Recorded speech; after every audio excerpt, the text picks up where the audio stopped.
श्री स्वामी समर्थ. स्वामी म्हणतात, बाळा डोळे बंद कर आणि नीट माझे बोलणे ऐक. स्वामी म्हणतात, बाळा जो माझा हात धरून चालतो तो कधीच जीवनात एकटा नसतो आणि भगवंत जसा तुम्हाला ठेवेल तसंच राहण्याचा तुम्ही प्रयत्न करा, समाधानी राहा. स्वामी म्हणतात, तुझे मन शांत करण्यासाठी एकदा तरी आमच्या मठामध्ये ये. माझ्यासमोर शांतपणे बस आणि माझे नाम स्मरण कर. अरे न मिळालेल्या प्रश्नांची उत्तरे तुला लगेच सापडतील. अरे माझी सेवा करून तर बघा, तुमच्या आयुष्यात समाधानी राहाल.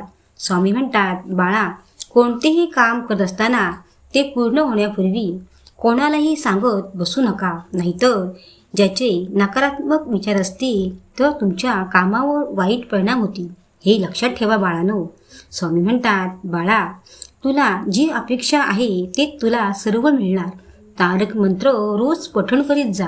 स्वामी म्हणतात, बाळा मी कोणत्याही रूपात तुला मदत करायला येईन, मात्र शोधू नकोस. मला फक्त ओळख आणि ज्याची तू आशा सोडली होतीस ना ते स्वप्न लवकरच तुझे पूर्ण होणार. स्वामी म्हणतात, जोपर्यंत मी तुमच्यासोबत आहे तोपर्यंत संकटामध्ये लढण्याचे बळ मी तुम्हाला देईन. बाळा तुझ्या जरी वाईट लोक विरोधात आले तरी तुझे काहीच वाईट होऊ शकणार नाही.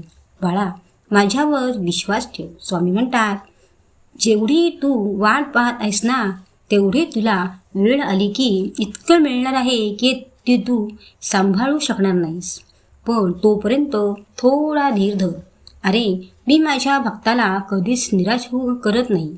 स्वामी म्हणतात, बाळा काही गोष्टी असतात ना त्या तुमच्या हातामध्ये नसतात. अरे त्या गोष्टी माझ्यावर सोडून द्या, मी आहे ना. स्वामी म्हणतात, बाळा कधी पण वाईट वेळ आली म्हणून माझा धावा नाही करायचा. हे बघ, भक्ती मनापासून केली की वेळ आल्यावर मी स्वतःहून धावून येईन. मला सर्व कळते. श्री स्वामी समर्थ.